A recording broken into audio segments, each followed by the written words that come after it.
you already know me, but still I will introduce myself. For those who don't, I'm Electra. I'm a psychotherapist, and I also have a specialization in social psychology, and that's the expertise with which I will be doing this talk today. I forgot the thing that I need to push the buttons. Thank you. Yes. Electra, do the thing. Yes, the thing. Okay, so this talk will be about an Erasmus Plus project that we had been working on for 2 years, and when I say we, I'm including Zbyszek here. And it was a project about developing eduLARP methodology for prevention of violent radicalization in youth, and also assessing the effectiveness of this methodology. Yeah, it's working. So yeah, we'll start with a project description, and then I will go into further details. It was, for those who want the Erasmus logistics, it was a Key Action 2 strategic partnership project.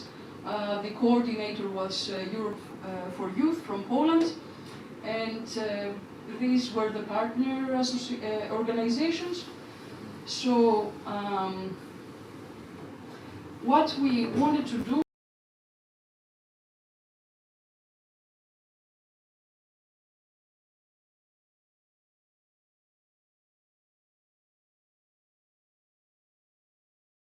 radicalization are something neutral, something that is not inherently good or bad.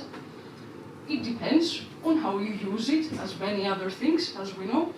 And it's something that is actually very common and known to any one of us who is more or less an active citizen, because it includes attitudes like determination, being active, and persisting to change a reality that seems unjust to us. But what we wanted to focus on was the violent side of radicalization, as it can be, in our opinion, a fruitful soil for extremism and accepting violence as a justified means to an end. Of course, radicalization as a process can be triggered from many factors that can be from individual to systemic. And you can find in literature many theories about it. The model that we decided to use is a model by Dr. Mogadam. The graphic doesn't display very well in this projector, I don't know why. There was supposed to be a ladder here, okay? So these are steps. So in the ground floor we have what we call relative deprivation. That means that an individual or a group feels that they're being deprived of something that they need or of something that they are entitled to. This may stay there, but if it evolves, then it will go to the first floor where these people are adopting strategies to realize their needs. Again here,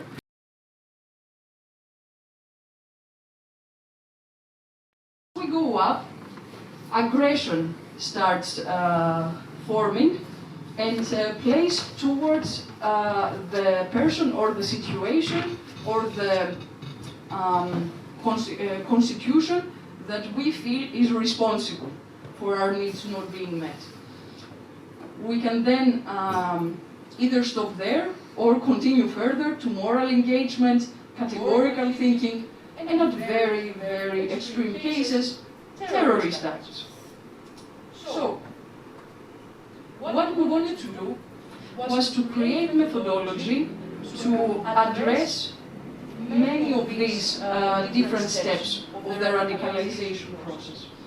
When we are talking about methodology, of course, in this context, we are talking about eduLARPs. And also, we wanted to design and conduct research to see if these eduLARPs, this methodology, would be effective in addressing the issue, and at the end to publish a manual about it. eduLARP scenarios that we created may be familiar to some of you. For example, Polytopia, which is a cyberpunk chamber LARP that Zbigniew and I actually have created.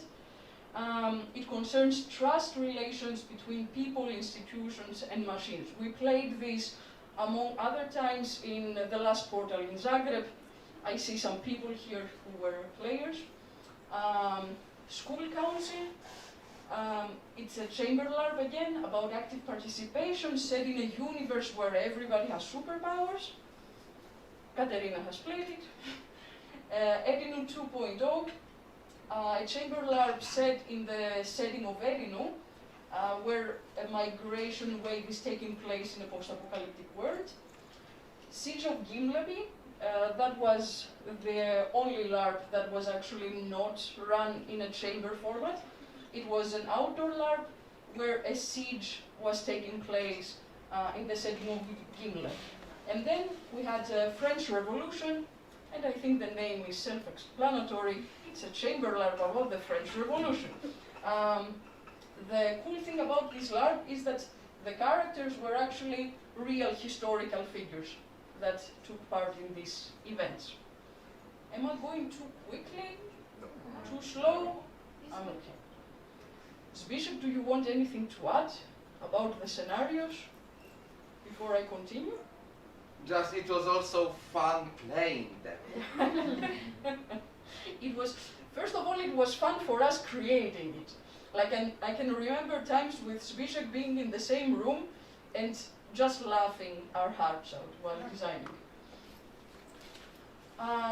So, when it comes to the research, okay, I will try not to bore you too much because I'm a research and methodology enthusiast and I could talk about this, for hours. I know that it's very bearing for other people, so I'll keep it short.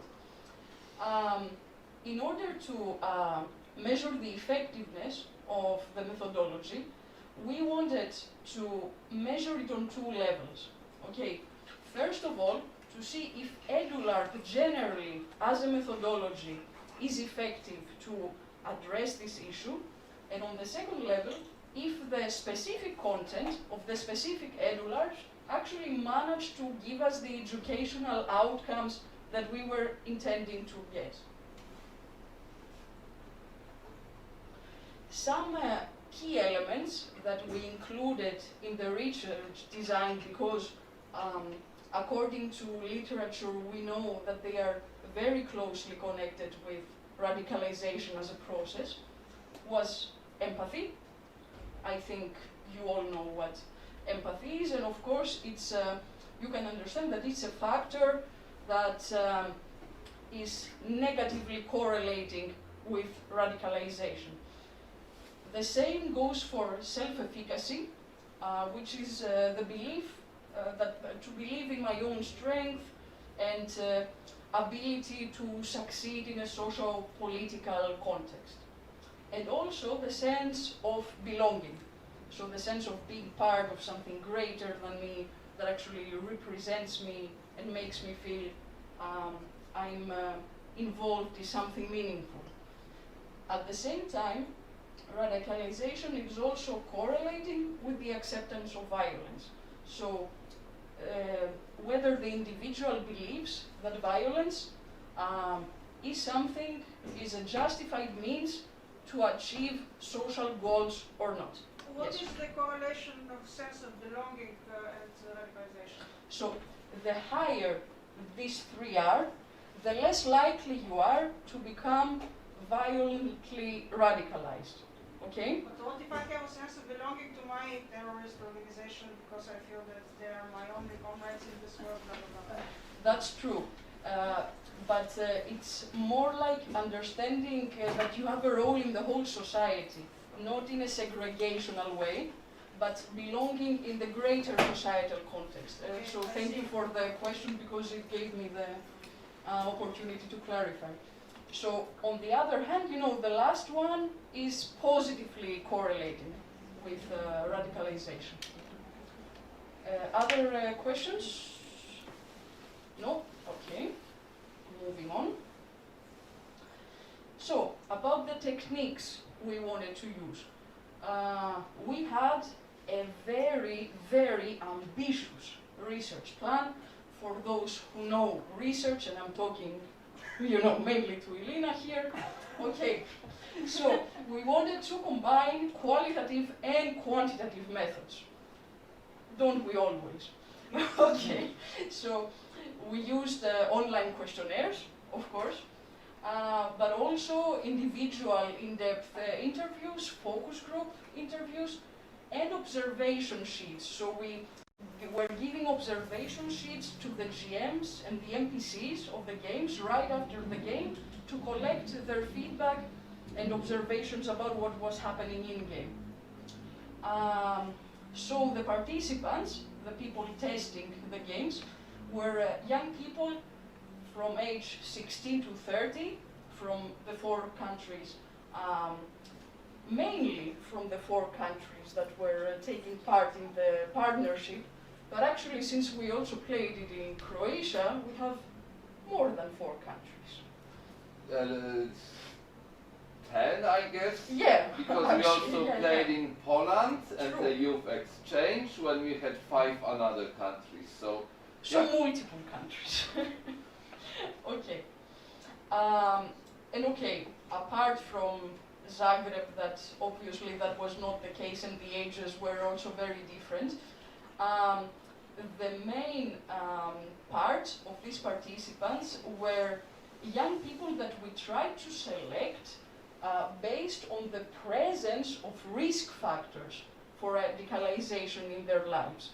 So we didn't go to radicalized people, and certainly not to violently radicalized people, because the project was actually about prevention, not about combating the phenomenon. And each group was highly diverse, of course. Right now, I don't sadly have the whole number of the people yet, because still some dissemination events are taking place, so the number is getting higher and higher, but I will show you some results until today. So, for example, when it comes to the questionnaire results, in the question, to what extent do you feel this eduLARP was a learning experience for you? Most people said yes.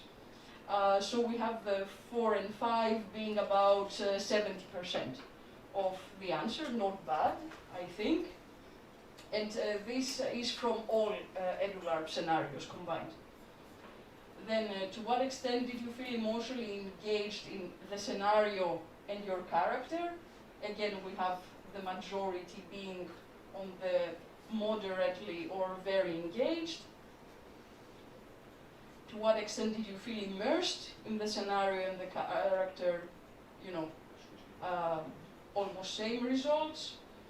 Would you say that this character was similar to your real personality or not? Here I think we achieved, how do you call Elena in English, this arc where... Yeah, this is It's a Gaussian bell curve. the Exactly. normal distribution, yeah. Exactly. So we hit the normal distribution here. To what extent did you feel that the game had a good flow? About 70% believed so. Now, maybe the most important questions. Do you think your participation in the eduLARP scenario influenced your empathy, understanding, self-efficacy, self-confidence, self-agency, and sense of belonging? So essentially, the factors that are preventive against the radicalization process. So I would have liked the results to be a little bit better, but they're not bad either. So about 40% say that their empathy increased. More than 60% said their understanding increased. About 35% think their self-efficacy increased. In self-confidence, that's about 50%. And about 45% when it comes to self-agency and sense of belonging. Now, the red ones means that it was not influenced. So the bad are the yellow ones. That's fortunately are quite low. Then I will skip this, too much science. Okay, on a meta level, we had a lot of talks about how the GMing styles are actually affecting those results. And that could be like a limitation of the process to be maybe visited in a further study. Because what we saw in the analysis is that when the same game was run by different people, we actually had different results. Okay, and this is something that every LARP organizer knows that it's not very easy, to handle unless you have a specific person that runs a specific LARP and you pay for his tickets to go from country to country and run the same LARP all over again. Now, here are a few quotes that we gathered during the interviews, either the individual or the focus groups. Some people said that each moment of the game is characterized by strong emotions and such symbolic scenes that when I think about them, there is always a new reflection. Other people said that I've learned a lot about myself, I'm better with myself. I realize that I don't have to strive for a balance anymore because people accept me as I am. Good things to hear from participants. I won't go through all this, I will just show you some specific ones that have to do specifically with these factors that we talked about before. So, for example, when we are talking about empowerment and self-efficacy, a player said that every time my characters lied, cheated, manipulated, they easily achieved their goal. But when I stepped out of them, I felt guilty every time, especially when I looked at my fellow players. In real life, I will look for solutions that will let people trust me because it is more important than achieving goals. Another player said, I used to use such methods once, but in LARP, when I have to talk myself out of the situation again, it was hard for me. I noticed that I'm not like that anymore. It gives me discomfort. When it comes to sense of belonging, we generally observed the creation of an atmosphere of acceptance outside of LARP, so a bleeding out phenomenon from the LARP to the outside that we think empowered this specific factor. People were saying that we quickly developed a group identity, rituals, values, the way of talking about us. The feeling of community with people outside of our group in the game was interesting. We united only in a threatening situation. But there were moments of pure solidarity, of rapprochement between different tribes in the game. Why? Because that's how we decided to be. And this is something that we hope that the players took with them after the LARP. And on the other hand, another player said that I do not agree that caring for the common good is caring for our values. What if we are wrong? Like humans or androids, like Robespierre and the monarchists, does it matter who is right? So that actually led to a very big conversation and reflection about ideology and values in general, which I think is very linked to Elina's presentation earlier. In summary, I think we could say that the research points that the eduLARP methodology increased empathy, understanding, and recognition of various situations, in the sense that many players, after the eduLARPs, started being able to indicate the radicalization triggers, so it gave them also a theoretical understanding of the process and the phenomenon. Self-efficacy and empowerment were achieved through not only the content, but also the general features of eduLARP as a methodology. There was deep learning through eduLARP, like I just said, about dilemmas, the essence of social life, how the system works, criticizing values, etc.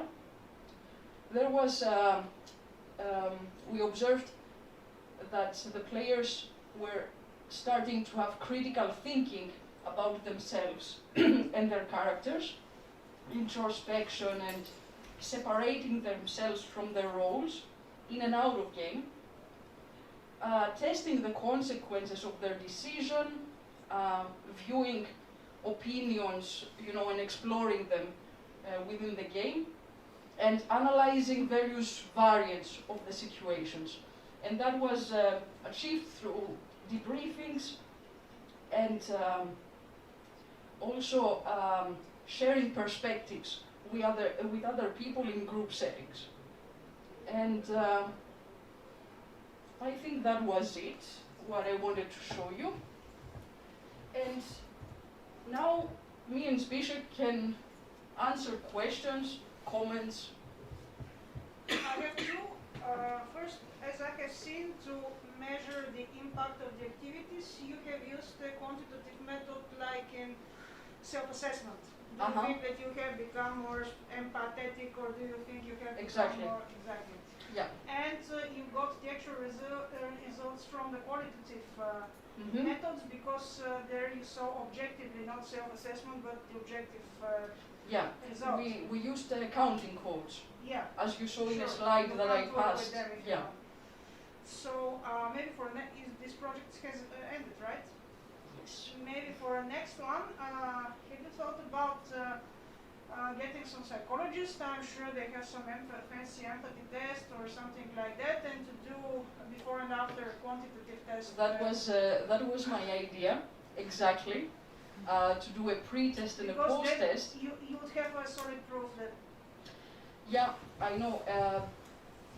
The limitation that I thought that this method would have, at least in this project, is that in order to study the impact like this with post and with pre and post test, you need to have the same people for the entirety of the project. Okay. And this was logistically for us at that point in time very difficult. We couldn't actually guarantee that. And it makes little sense if it is just only one game. Exactly.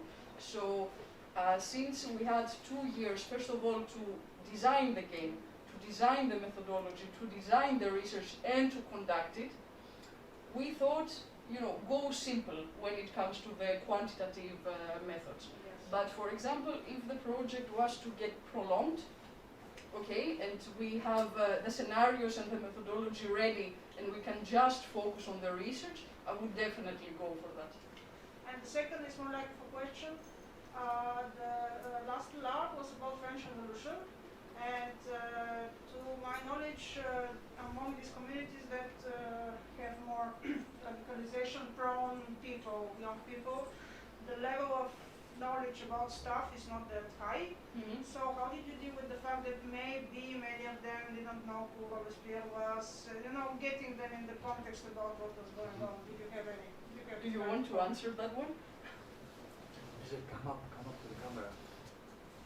Also, in the French Revolution, they just got the character card in which they had a very short story. That was all they needed to know. And the event called the French Revolution didn't have to happen.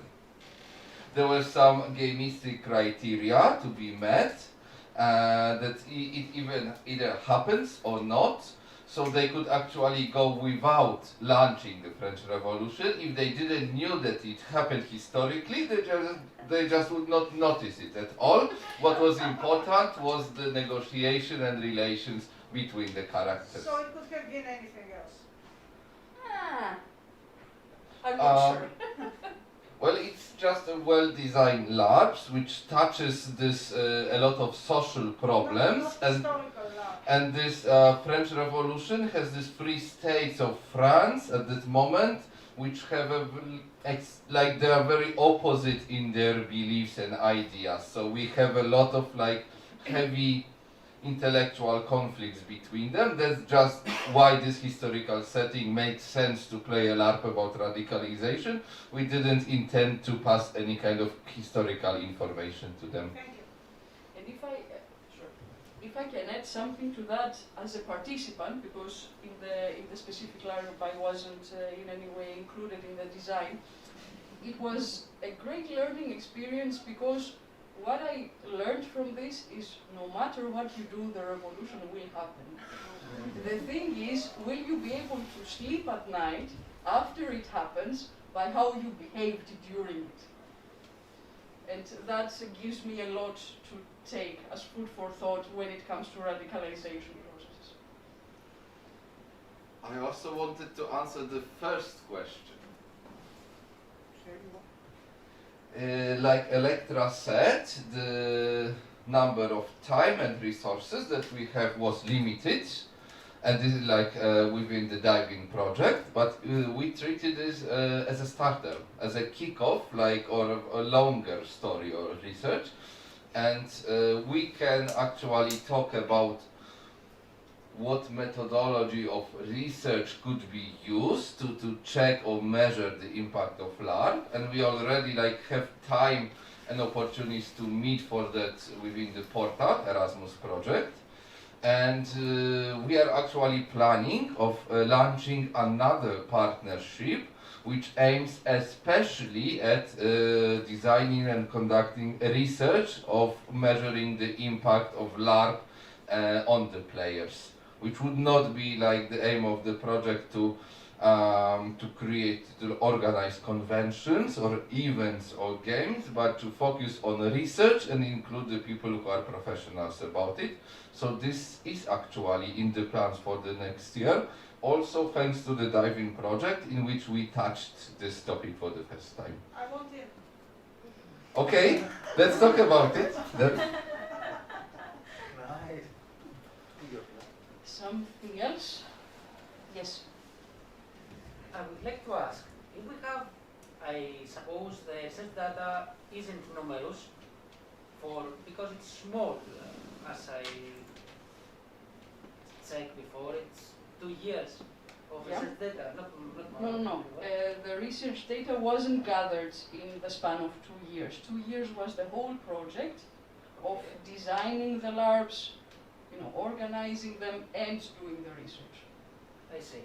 Okay? If we have two different scenarios, LARPs, Yeah. one based on a historical era like French Revolution, Yeah. some with solid background as historical facts, and some other situation, totally fictional, but with many aspects of violence, turbulence, and something unstable as a setting.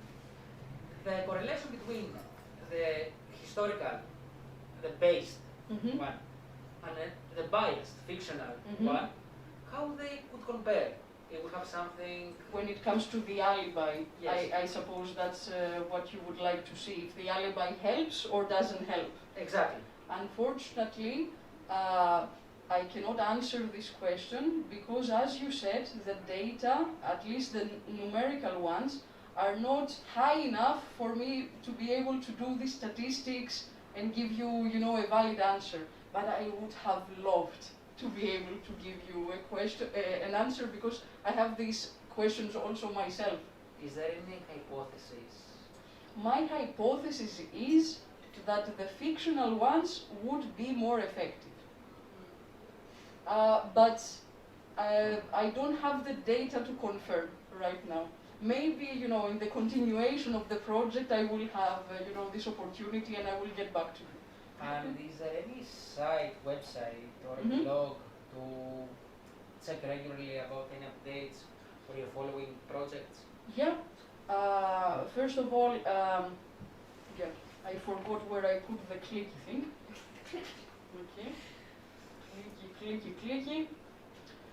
So I will go back to the slide with the partner organizations. All of them have, here. All of them have Facebook pages. so you can follow them and you will be, informed about updates. What I also wanted to tell you is that I mentioned the manual. This manual will be printed at the end of the month, right? Or next month? Very soon. 2021 for sure. Yeah, very soon. So, in case any of you are interested in getting a physical copy of the manual for free, come to me or to Zbigniew, give us your details, contact details and whatsoever, and when the manual is printed, we can contact you and send you a copy. And all of the materials, as with everything within the Erasmus Plus framework, is free to use.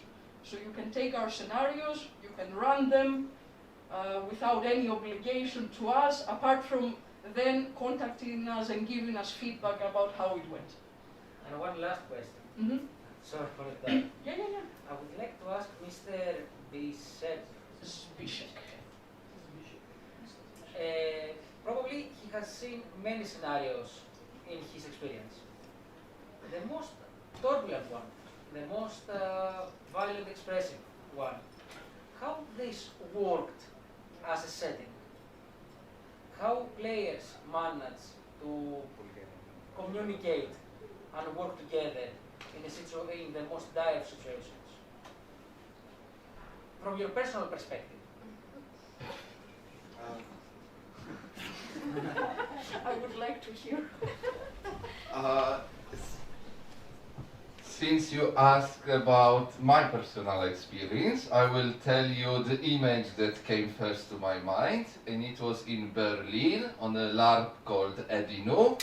If I remember where it was the third edition, and the one in which we introduced the migrants, who were of a different tribe than the locals, speaking different language, having different cultures and superstitions, didn't have any reasonable money or currency at them. And how did this end? Cage of metal crates was built in the town to keep the migrants inside the cage. And people were not communicating with the migrants, but throwing them a sausage or a candy inside the cage, something like this.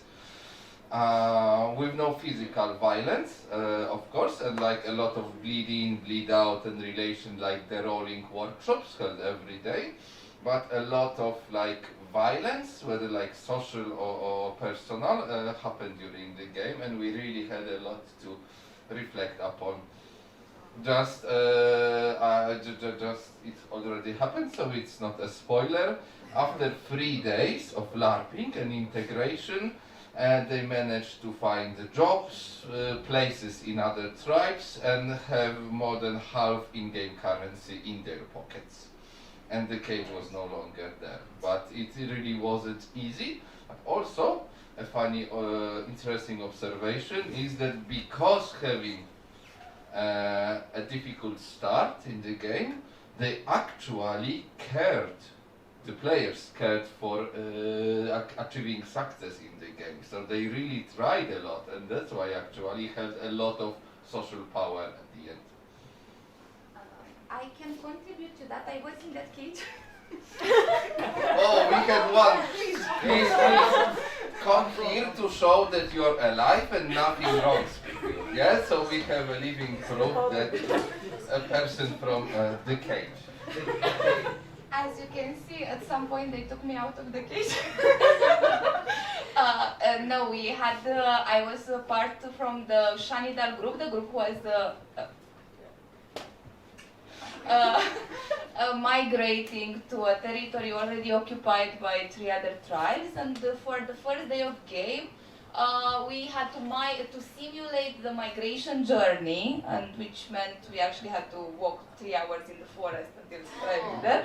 And then we were put in, I wouldn't call it cage necessarily, it's a refugee camp, let's say. And we got food, but not necessarily very tasty food. So when they threw the sausages, we actually ate them because, yeah. Yeah, for me it was, I mean, I got more empathy out of it for migrants and refugees, because before that, I was not necessarily something I was interested in. I mean, I knew they existed. I didn't. It was not in my reach.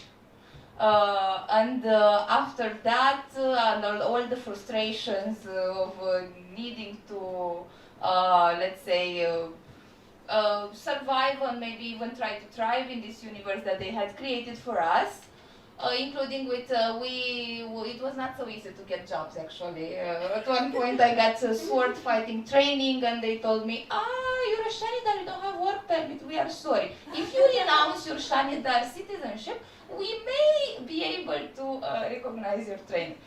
So for me it was quite an experience, and I got more interested in what migration meant after that, and more interested to learn more, hear more about that, I would say. We actually have more people here that, that took part in DiveIn projects. Would anybody like to share an experience? Of course, I would like to. Katerina? Okay, so we played Edinu 2.0, which is like a board game LARP version of the setting of Edinu. And in our game, we had a tribe that was dealt a really bad hand, considering resources and cards and all that stuff. And all they could do during the game, based on the things they were given, they could easily steal resources from other tribes. They didn't have any warriors, they didn't have any technicians. It was really bad for them. And out of desperation for them, for their tribesmen to not get killed, they stole one water from another tribe. And then chaos happened because everybody was mad at them. Everybody out of revenge tried to take stuff from them or intentionally left them out of the resource management. And what we discussed after the LARP was that after they first, in order to survive, stole one water for the tribe, everyone was acting really bad and doing really bad stuff, and would not be held accountable because they started it by stealing our water. So they found an excuse. Yeah, they found an excuse, like in real life, for one act of desperation to marginalize it and criminalize it, in order to find an excuse to do more terrible stuff intentionally. We didn't have cases, but Too close to home. Too close to home. Something else? Well,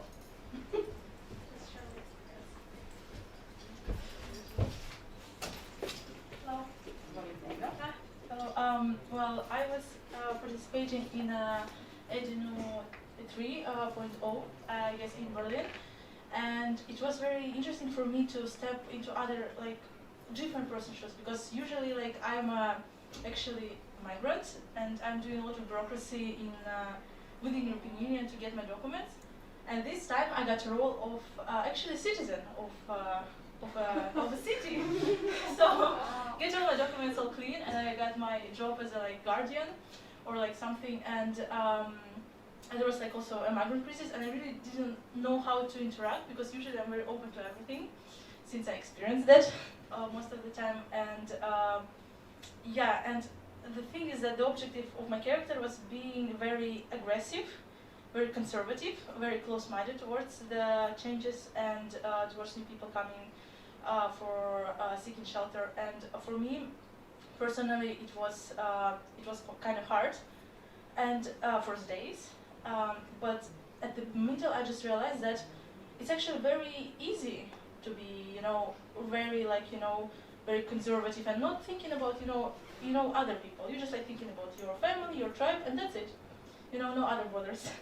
So it just a little bit screwed my mind, but also gave a perspective how people, how it's easily to get into these radical groups, especially when you're dedicated to your family, to your nation. It's very easily, and I think it's a very very handy lesson that I got, that sometimes maybe it's not easy to be a migrant, but you also need to realize that a lot of people, for them it's easy to choose like the other path. But we need to prevent like these people getting to other path, because like my character wasn't bad from the very beginning. She was very conservative. Maybe she just needed more training, more like lessons. And actually at the end she got, I think, we got some people from migrants in our tribe, so it was a success. Thank you. Thank you. So see, we may not have quantitative data, but we have live participants here. Live data. Live data. If you don't have any more questions or comments, I think I can drop the mic.